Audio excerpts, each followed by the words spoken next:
Sri.Gaurav Guruji. Good morning and welcome to 2RRR Sydney Kannada Vani. Thank you so much. Lovely to be here with you, Mahesh. Thank you. Gauraji, you're here for a series of happiness workshop organized by the Art of Living Foundation. We all know from when we were children, we were always told that happiness is actually a state of mind. However, we also know that as we grow older and become adults, we realize that the mind is actually a monkey. With the current lifestyle stresses that we have of work, life, fiscal balance, it's not very easy for us to stay in that bliss or that happy state of mind. How would your happiness workshops help with this, Gauruji? Yes, that's a very interesting and very pertinent question, Mahesh. And to help people with that, Gurudev started the Art of Living Foundation. Gurudev Sri Ravi Shankarji, I'm sure your audience is well aware of him and his work. And through his teachings, he's helping us learn how to manage our mind. Because the reality is that while the quality of our life depends on the state of our mind, Absolutely, yeah. but neither at home nor in school do we ever get taught how to manage the mind. Mhm. There is no training given. See, when we are upset, people tell us, oh, relax, Yeah, which is even more upsetting actually. absolutely, yeah. Or when we are anxious, people tell us, don't worry, but we are already worried. Mm. And Gauraji, I had this quote: "Never in the history of calming down has anyone calmed down by being told to calm down." So, finally comes down to breathing, I think. Yes, so true. Absolutely. But nobody tells us that when my state of mind is troubling me, is there some action I can take to take myself out of it? Yeah, Because, see, the thing is, yes, it is true that happiness is a state of mind. At the same time, that doesn't seem to be our everyday experience. hmm, And why is that? That is because of the constant stress we are under. yeah, See, as a child, our default state is happy, hmm, and we need reasons to be unhappy. As adults, that is reversed. Our default state is not so happy, and we look reasons to be happy. yeah. Very, very true. Very true. We have completely flipped how nature made us. Yeah, And that is happening because we are under so much stress. Because we have so many responsibilities, we are dealing with so many uncertainties, there are so many things we have to take care of, and all of that puts a burden on the mind. Now, our belief is that our circumstances have to become perfect for my state of mind to remain perfect. But is that even a possibility that we will reach a state of perfect circumstances? Because circumstances keep changing. absolutely. I think we always keep in mind that we are looking at the destination and not the journey. Yes, and so therefore, what Gurudev is teaching us, he has given us certain tools so that despite the circumstances, I can take care of the mind. And see, there, if we really look at the nature of stress, stress is caused by so many things, but ultimately it gets reflected in our mind. It creates a unfavorable condition in the mind, and under stress, the mind behaves in so many different ways. And actually, when I say stress, stress also, there's a large spectrum of stress. One extreme end is when I am in an extreme turmoil, I'm just completely losing it in some sense. But Yeah, the other, and hopefully, and I hope not a lot of your listeners and or anybody doesn't hmm, find ourselves in that situation often. But the other end of stress is also where I'm trying to have a conversation with somebody, but my mind is not present. Or I walk down the same street every day and I wonder, oh, this house was already always here.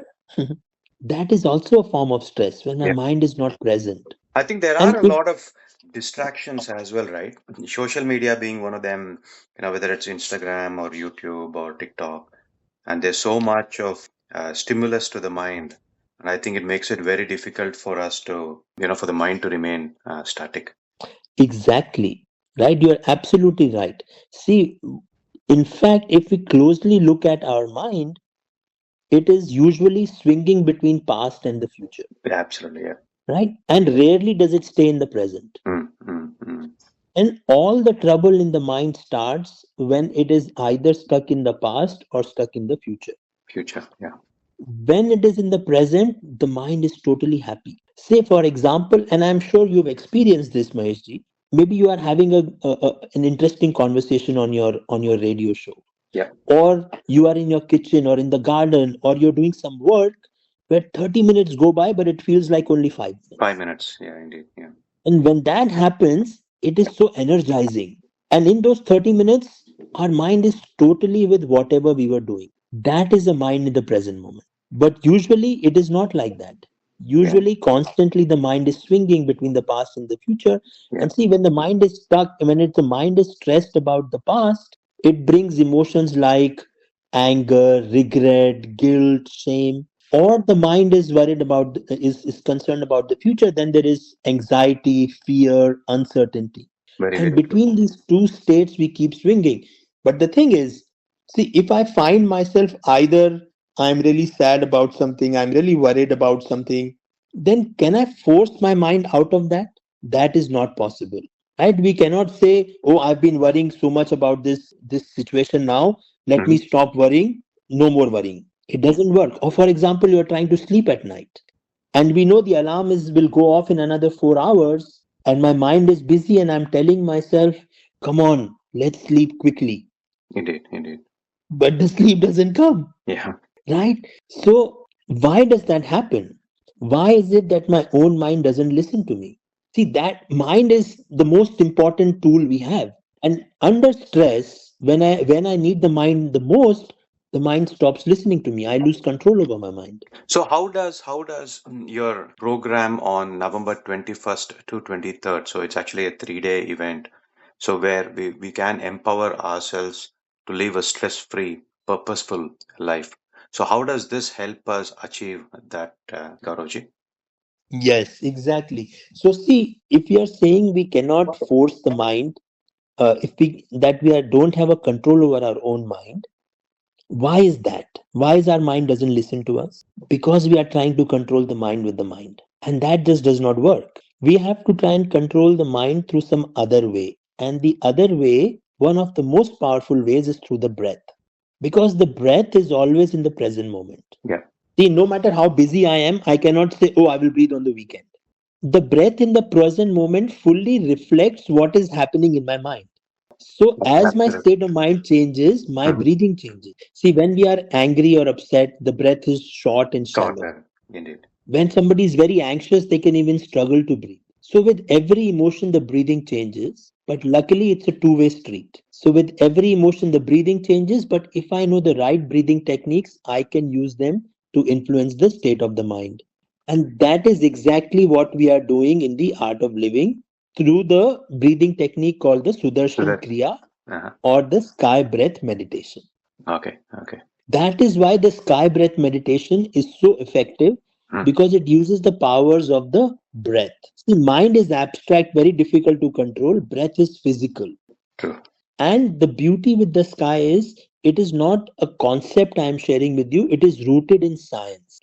So, over 200 research papers have been written on the effectiveness of the sky breath meditation Oh, from wow. leading world universities like Yale and Stanford and Harvard, Hmm. where it has been shown that anxiety reduces with the use of sky breath, deep sleep improves, stress, which is the cortisol levels in the body, they go down, even our longevity, biological age reduces. There are genetic benefits to be had. So our genes change Hmm. when you do regularly practice the Sudarshan Kriya.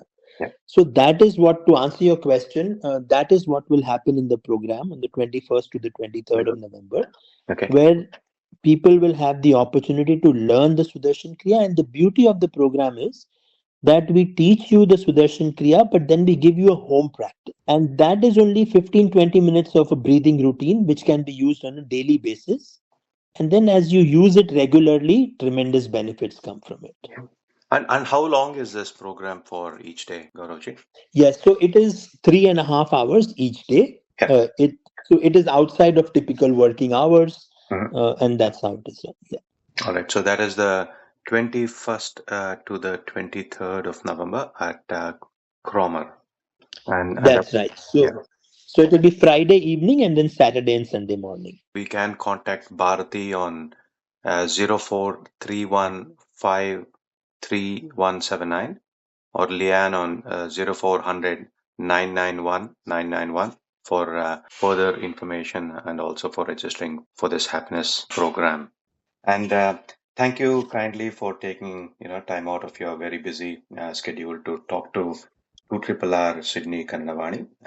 Much appreciated. What we will also do is, given that we have time between now and the 21st and 23rd of November, we will continue this conversations and we'll play another segment on the 16th of November. 16th of November is actually a special program for Children's Day. So probably an opportunity just to talk about what is it that we need to do to help our children embed this particular thing around breathing techniques and ensure the quality of life and the state of mind and how to react to situations. If you're free, that is. Yes, that will be a pleasure. Yeah, wonderful. Thank you kindly for that, Gaurav. Much appreciated. Lovely speaking to you. Thank you, sir. Take care. Thank you. All the best. Thank you. Bye.